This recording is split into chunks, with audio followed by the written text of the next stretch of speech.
জেলা পরিষদের সদস্য এবং লোকসভা কেন্দ্রের প্রার্থী হয়েছিলেন, কিন্তু গণনা কেন্দ্রের চিত্র দেখলে অবাক হবেন আপনারা বলে সাংবাদিকদের মুখোমুখি হয়ে কিষাণ তৃণমূল কংগ্রেসের রামনগরে এক ব্লক সভাপতি বিশ্বরঞ্জন মিশ্র তিনি বলেন 17 রাউন্ডের শেষে দলের সব কাউন্টিং এজেন্ট গণনা কেন্দ্র ছেড়ে পালিয়ে এসেছিল, সেখানে শুধুমাত্র একা ছিলাম আমি।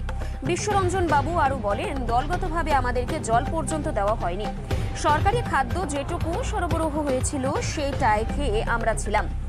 21 রাউন্ড গণনা হয়েছিল, সব শেষ করে কাঁথি সেন্ট্রাল বাস স্ট্যান্ডে এসে দেখলাম আমাদের প্রার্থী সবুজ আবির মেখে বসে আছেন। এটা আমাদের লজ্জা। রামনগর বিধানসভাকে পরিকল্পিতভাবে শেষ করে দেওয়ার কৌশল নিয়েছে কতিপয় তৃণমূল কর্মী।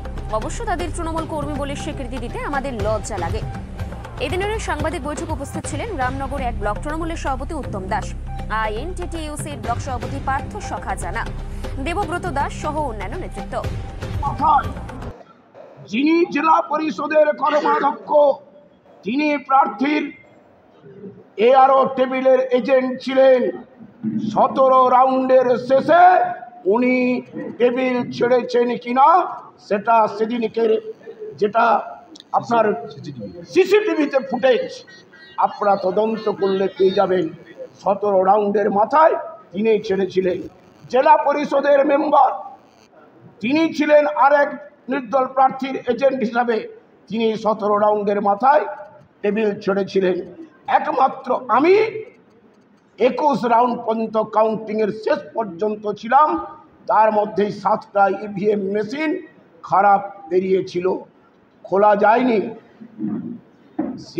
আপনার এসডিও সাহেব তিনি কিন্তু লটারির মাধ্যমে 4টি ভিভিপ্যাট মেশিন বের করেছিলেন, লটারির মধ্যে সিলেকশন হয়েছিল।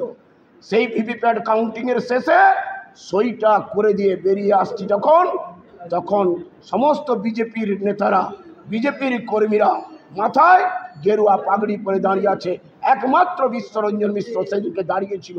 যারা আজকে পেপার বিবৃতি দিচ্ছে, যারা সোশ্যাল মিডিয়ায় বিভিন্ন রকম কথা বলছে, যারা আপনাদের নিয়ে মিট দিচ্ছে, সাক্ষাৎকার দিচ্ছে, সাংবাদিক সাক্ষাৎকার করছে, কোথায় ছিলেন তারা? সেদিনকে তো দেখা যায়নি। বেরিয়ে এসে দেখি সেন্ট্রাল বাস স্ট্যান্ডে একজন কর্মী হিসাবে আমাদের প্রার্থীর সঙ্গে দেখা করতে যাওয়া। প্রার্থীর সঙ্গে যখন দেখা করতে যাই, সেখানে দেখি প্রার্থী স্বয়ং সবুজ আবির মেখে ঘুমিয়ে আছেন। আমার মনে হয়েছিল রাজনৈতিক জীবনে আমার আত্মহত্যা করার সামিল। কারণ যেখানে কর্মীরা দিশেহারা, বিভিন্ন অঞ্চলের একটা মুমূর্ষু অবস্থা, কর্মীরা দিশেহারা হচ্ছে, সেখানে আমাদের প্রার্থী সবুজ আবির মেখে ঘুমিয়ে আছেন। সেই জন্যই আমরা দুঃখিত যে আজকে চক্রান্ত করে রামনগর বিধানসভাকে শেষ করার চক্রান্ত হচ্ছে। আমি মনে করি এটা হচ্ছে লোকসভা সিট গুরু দক্ষিণা দেওয়া, রাজনৈতিকভাবে গুরু দক্ষিণা দেওয়া। না, আমি সে কথা বলতে পারি।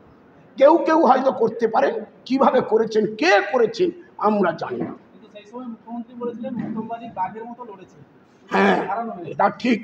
উত্তম বাবুকে মমতা বন্দ্যোপাধ্যায় ভোটের পরে বলেছিলেন বাঘের মতন লড়েছে, কথাটা ঠিক। তিনি লড়াই করেছেন, সামনাসামনি লড়াই করেছেন। সমস্ত সিস্টেমটা কিন্তু ভুল ছিল আমি মনে করি।